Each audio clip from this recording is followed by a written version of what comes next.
شاہ معظم امام زمانہ کی آمد و سلامتی کے لیے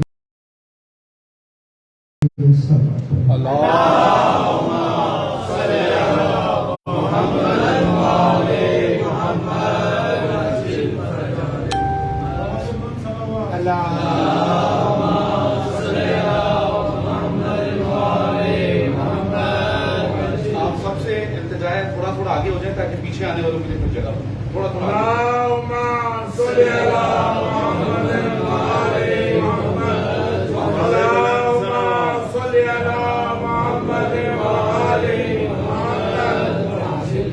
قرآن مجید سے بسم اللہ جو آیت میں نے تلاوت کی ہے، بسم اللہ اس میں خالق کائنات نے انسانوں کے بنانے کا مقصد بیان کیا ہے ماشاء اللہ کہ اس نے ہم انسانوں کو بنایا ہے۔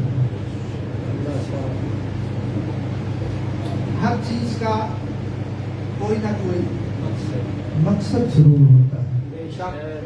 کوئی عقل مند، کوئی حکیم کبھی بھی کوئی ایسی چیز نہیں بناتا جس کے بنانے کا کوئی مقصد نہ ہو۔ تو یقیناً خالق نے بھی جو کچھ بنایا ہے وہ کسی نہ کسی مقصد کے لیے اسی مقصد کو ہم انسانوں کے بارے میں اللہ قرآن میں بیان کر رہا ہے کہ ما خلقت الجن والانس الا لیعبدون۔ یہ آیت آپ نے سینکڑوں مرتبہ یقیناً زندگی میں سنی ہوگی، لیکن عام طور پہ ہم روا روی میں اس آیت کے الفاظ پہ غور نہیں کرتے۔ خالق اعلان کر رہا ہے کہ ما خلقت الجن والانس الا لیعبدون، کہ میں نے جن اور انس کو خلق نہیں کیا بسم اللہ الا لیعبدون، بسم اللہ مگر صرف اور صرف عبادت کے لیے۔ نہیں، میں پھر توجہ چاہوں گا آپ سے، یعنی وہ کہہ رہا ہے کہ میں نے انسانوں کو اور جنات کو صرف عبادت کے لیے خلق، یعنی عبادت کے علاوہ اس نے انسانوں سے کچھ مانگا ہی نہیں، بلکہ میں لفظ بدل رہا ہوں، مانگنے کی بات نہیں، انسانوں کو اس نے صرف عبادت کے لیے بنایا۔ تو اس کا مطلب ہے کہ انسانوں کا غرض خلقت یہ ہے کہ جب سے انسان بنا ہے اور جب تک انسان رہے گا اس کا لمحہ لمحہ عبادت میں ہونا چاہیے۔ توجہ ہے؟ اچھا، عام تصور آپ جس انسان سے بھی پوچھیں، جس عالم سے بھی پوچھیں، تو عام تصور یہی ہے کہ انسان جب بالغ ہوتا ہے تو پھر اس پہ شریعت واجب ہوتی ہے، ایسے ہی ہے؟ یہ حق بھی ہے، بالغ ہونے سے پہلے شریعت واجب ہے۔ شریعت میں آپ جتنی عبادات جانتے ہو، نماز، روزہ، حج، جو کچھ بھی ہے، تو یہ تو پھر بالغ ہونے کے بولو بعد ہے، اس سے پہلے واجب نہیں۔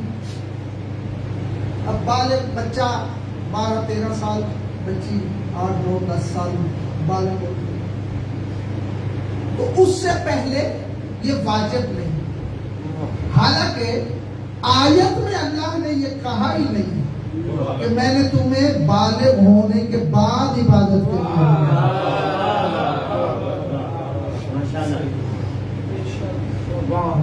کہہ رہے ہیں میں نے تمہیں بنایا ہی عبادت کے لیے. اور اگر انسان غرض خلقت کو پورا نہ کرے تو قرآن اس کے بارے میں کہتا ہے کہ جو غرض خلقت کو پورا نہیں کرتا کل انعام وہ جانوروں جیسا ہے. بل ہو مزل بلکہ جانور سے بھی زیادہ بدتر نہیں گمراہ. لفظ ازل ہے یہ گمراہی سے ہے. یعنی جو غرض خلقت کو پورا نہ کرے وہ جانور سے بھی زیادہ گمراہ. تو آؤ ذرا تلاش کریں کہ آخر وہ غرض خلقت کیا ہے جس کے بارے میں خالق کہتا ہے کہ بچہ کے پیدا ہونے سے موت تک ہر لمحے میں وہ ضروری ہے. کیونکہ انسان کی خلقت تو اس وقت شروع ہو جاتی ہے جب وہ شکم مادر میں ہوتا ہے اور اس نے اس وقت سے عبادت مانگی.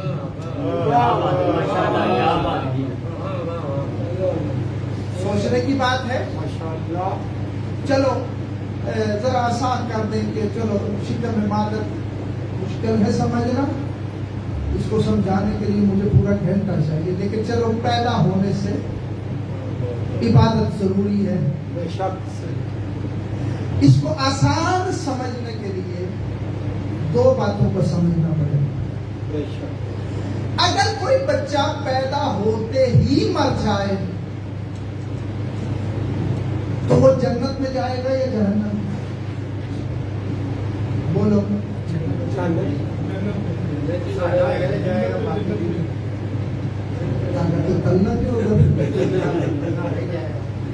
نہیں ایسے نہیں ہے.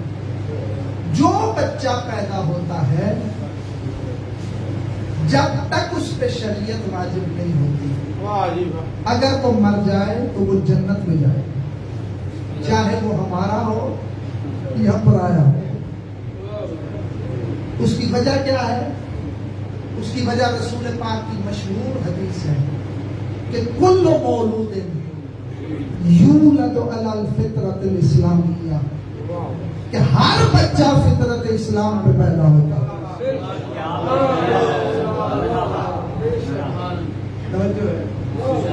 جو جہاں بھی بچہ پیدا ہو چاہے مسلمان کے گھر ہو چاہے کافر کے گھر ہو حضور نے فرمایا کہ ہر بچہ فطرت اسلام پہ پیدا ہوتا ہے. الا ان ابواہ یحولانہ او ینصرانہ. جب وہ بڑا ہوتا ہے تو اس کے ماں باپ سے مراد حقیقی ماں باپ نہیں بلکہ اس کی پرورش کرنے والے اس کی تربیت کرنے والے اس کو پالنے والے یا اسے یہودی بنا دیتے ہیں یا عیسائی بنا دیتے ہیں. وہ فطرت اسلام پر ہے. پالنے والے اسے اپنے مذہب میں ڈھال لیتے ہیں. اسی لیے تو میں کہہ رہا ہوں ابو طالب کے ایمان پہ اگر کوئی اعتراض کرے گا تو پھر اسے رسول کے دین پہ اعتراض کرنا پڑے گا. کیونکہ رسول نے فرمایا کہ بچے کو ہر شخص اپنے مذہب کے مطابق ڈالتا ہے. ابو طالب نے مصطفیٰ کو پالا تھا.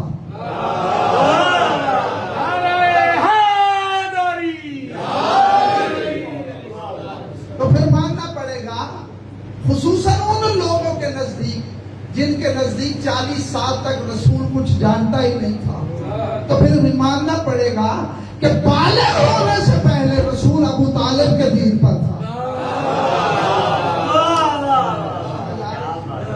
بہرحال بچہ فطرت اسلام پہ پیدا ہوتا ہے. اگر کوئی بچہ جنگل میں پیدا ہو جائے اور اس کے ماں باپ بھی مر جائیں اور وہاں اس کو کوئی انسان سکھانے والا نہ ہو مولا نے فرمایا وہ بچہ اس جنگل پہ بھی اللہ کو ماننے والا ہوگا. مولا کیسے؟ فرمایا اس کی فطرت میں اسلام ہے. مولا یہ اسلام اس کی فطرت میں کہاں سے آیا؟ میں بڑی توجہ چاہوں گا. یہ بڑی مشکل بات شروع ہو گئی ہے، میں نے کرنی نہیں تھی، لیکن کیونکہ یہ معرفت امام زمانہ کے عنوان سے یہ مجالس ہوں گی ہر مہینے، تو اس لیے میں چاہ رہا ہوں کہ اس میں وہ باتیں کی جائیں جو عام طور پہ نہیں کی جاتی. مولا اس بچے میں، اس کی فطرت میں وہ اسلام آیا کہاں سے؟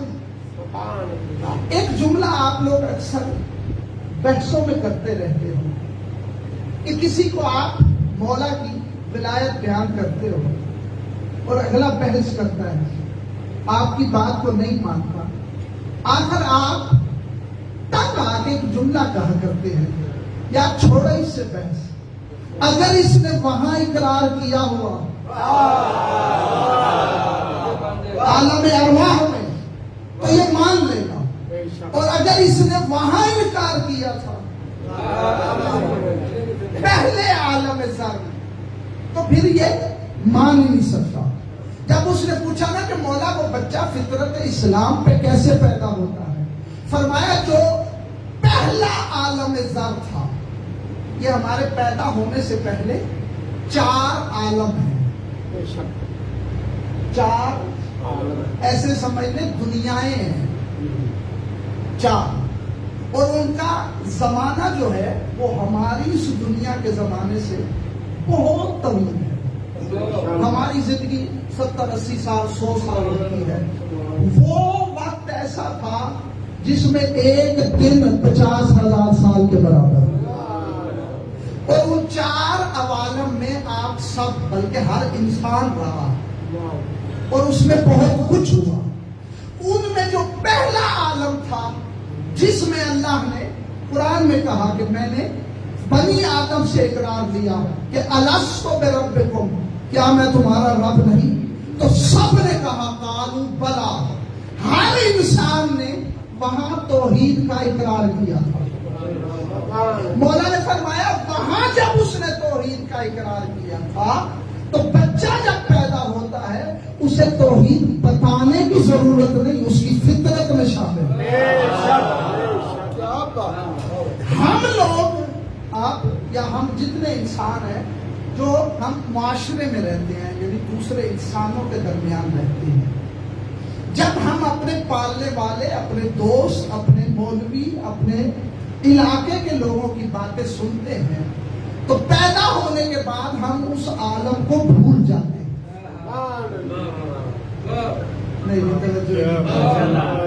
اسی لیے اس عالم میں آپ سب نے اقرار کیا تھا لیکن آپ کو یاد نہیں. بولو آپ میں سے کوئی ہے؟ بولو تو صحیح جس کو وہ عالم یاد ہو. ہمیں یاد قطعاً نہیں. البتہ کچھ ہستیاں تاریخ میں ایسی گزری ہیں جنہیں وہ عالم یاد ہے. ہاں، اور میں جلدی میں اب کہنے لگا ہوں، حجت کی ضرورت صرف اس لیے ہوتی ہے کہ حجت اسے کہتے ہیں جو بھولے ہوئے انسان کو وہ عالم یاد دلاتا.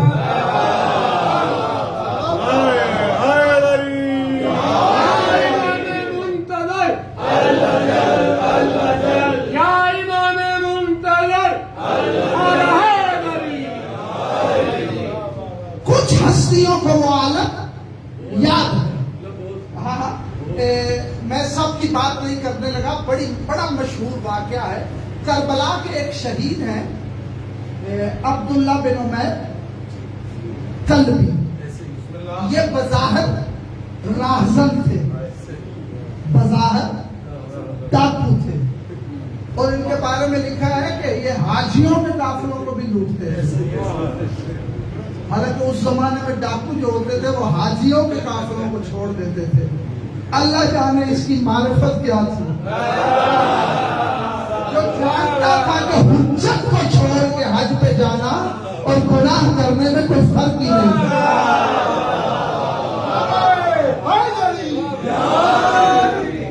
یہ مدینے تشریف لائے ہیں جناب سلمان محمدی کی بارگاہ میں سرکار سلمان نے دور سے آتے ہوئے جب دیکھا تو فوری کہا عبداللہ بن عمیر قلبی تجھ پہ میرا سلام.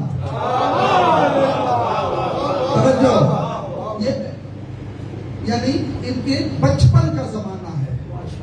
وہ قریب آئے، سلام کا جواب دیا. انہوں نے عرض کیا سلمان میری اور آپ کی کبھی ملاقات ہی نہیں ہوئی، آج پہلی دفعہ ملاقات ہے. آپ نے میرا نام بھی نہیں پوچھا، کسی نے آپ کو بتایا بھی نہیں، آپ مجھے کیسے جانتے ہو؟ سلمان نے کہا ہماری واقفیت بڑی پرانی ہے.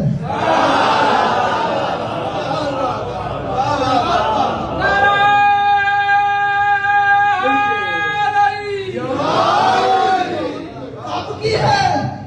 سلمان نے کہا توجہ عبداللہ یاد کر، عالم ارواح میں جب لسان اللہ نے ہم سے ولایت کا عہد لیا تھا تو میرے بائیں طرف ہی تو کھڑا تھا.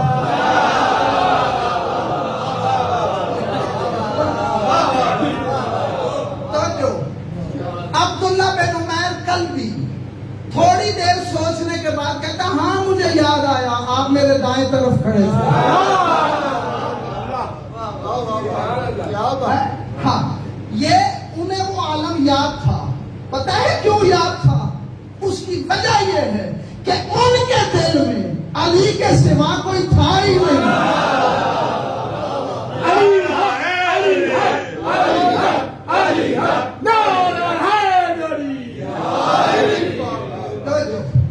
بہرحال یعنی ہر بچہ فطرت اسلام پہ پیدا ہوتا ہے. اسی لیے جو بچہ پیدا ہوتے ہی مر جائے وہ ماں باپ کے دین پہ نہیں ہوتا بلکہ وہ اسلام پہ ہوتا ہے. ہاں، اور اس کی دلیل میں دینے لگا ہوں. علماء عرفان نے ان بچوں کے لیے جو موسیٰ پہ قربان ہوئے تھے، میں لفظ بدلنے لگا ہوں، ان بچوں کے لیے جنہوں نے موسیٰ کی بقا کے لیے شہادت کو قبول کیا تھا، جنہیں فرعون نے شکم مادر میں قتل کیا تھا، علماء عرفان نے لکھا وہ بچے مرے نہیں، وہ شہید ہیں. اور وہ ویسے ہی قتل نہیں ہوئے. اس وقت زمین پہ اللہ جانے کتنے بچے پیدا ہوئے، سارے قتل تو نہیں ہوئے، کچھ ہوئے. جب پوچھا گیا کہ کون قتل ہوا تو یہی علماء عرفان نے فرمایا کہ صرف وہ بچہ قتل ہوا تھا جس نے عالم ارواح میں، عالم زر میں کہا تھا اے اللہ میں موسیٰ کو بچانے کے لیے قتل ہو جاؤں.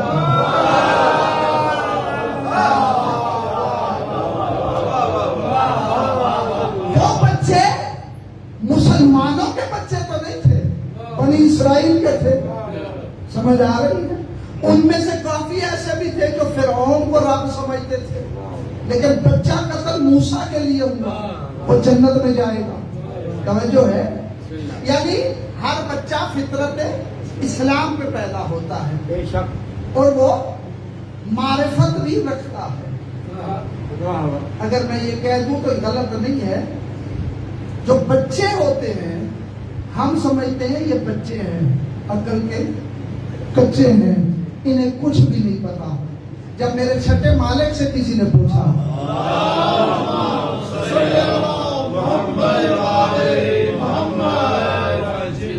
کہ مولا یہ آپ کی معرفت، زمانے کے امام کی معرفت کیا صرف ہم پہ فرض ہے؟ میرے مولا نے فرمایا نہیں، بچوں پہ بھی فرض ہے.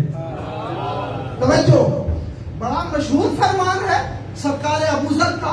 شیعہ سنی نے لکھا ہے کہ سرکار ابوذر نے فرمایا تھا ادبوا اولادکم بحب علی ابن ابی طالب من ابا فانظروا فی شان امہ. اپنے دودھ پیتے بچوں کا امتحان لیا کرو علی کی محبت سے.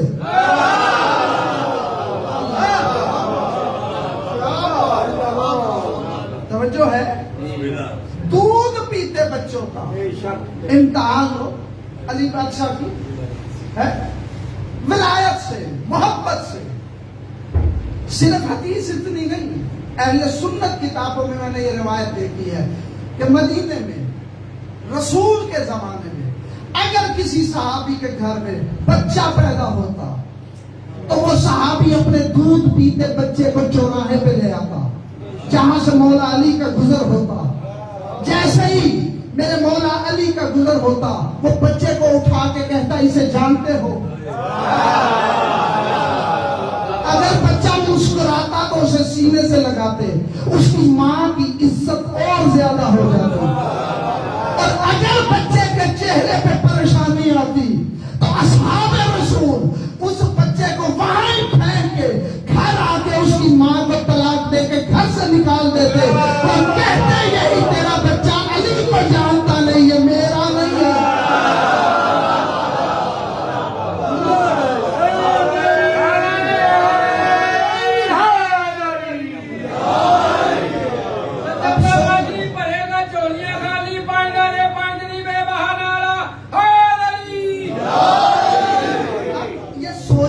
بات ہے ہم تو یہ سمجھتے ہیں کہ دودھ پیتے بچے کو کیا پتا، یہی سمجھتے ہو نا، وہ تو صحیح جو ہمارے تصور میں ہے یہی آپ خیال ہے نا. یار بچے کو کیا پتا، شریعت تو اس پہ بعد میں لاگو ہونی ہے، اس میں تو کوئی چیز ہی فرض نہیں، تو اسے کیسے پتا ہے. چھٹے مولا سے کسی نے پوچھا مولا کیا بچے بھی آپ کو جانتے ہیں؟ مولا نے فرمایا تم سے زیادہ ہمیں پہچانتے ہیں.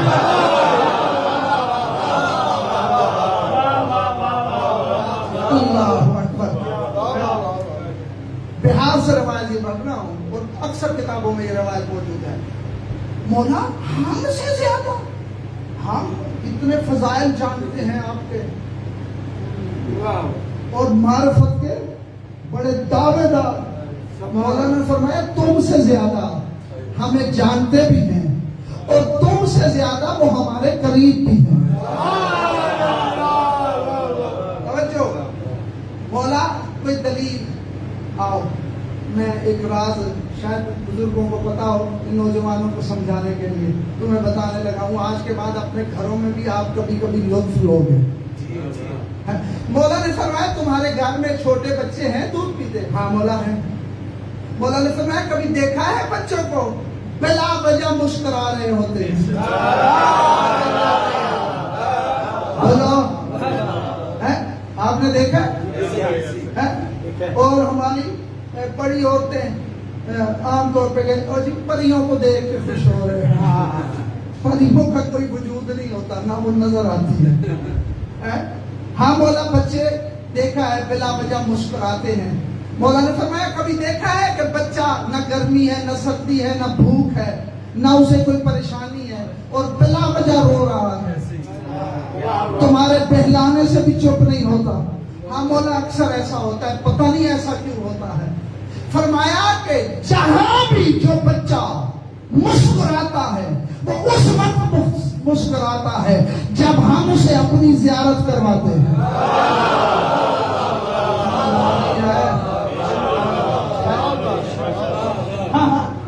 جو بچہ بلا وجہ مسکراتا ہے وہ اس کی وجہ صرف ہوتی ہے یہی ہوتی ہے کہ اس وقت وہ ہماری زیارت کرتا ہے اور چونکہ ہمیں جانتا ہے اسی لیے ہمیں دیکھ کے مسکراتا ہے اور جب ہم جانے لگتے ہیں تو وہ روتا ہے. آج کے بعد تمہارے گھروں میں اگر دودھ پیتے بچے مسکرائے تو فوری مولا کو سلام کیا کرو. سمجھ آ رہی ہے؟ ہاں تو اس کا مطلب ہے وہ بچہ مولا کو جانتا ہے، معرفت رکھتا ہے. توجہ. اللہ نے ہم سے عبادت مانگی ہے، انسان سے عبادت مانگی ہے پیدا ہونے سے لے کر موت تک. کیونکہ اس نے کہا جیسے ہی میں نے تمہیں خلق کیا میں نے تمہیں صرف اور صرف عبادت کے لیے خلق کیا. نماز روزہ والی عبادت جو ہے یہ تو ہم کرتے ہیں بالغ ہونے کے بعد، اور وہ بھی 24 گھنٹے نہیں کرتے، تھوڑی دیر کرتے ہیں. بڑی کر لیں 1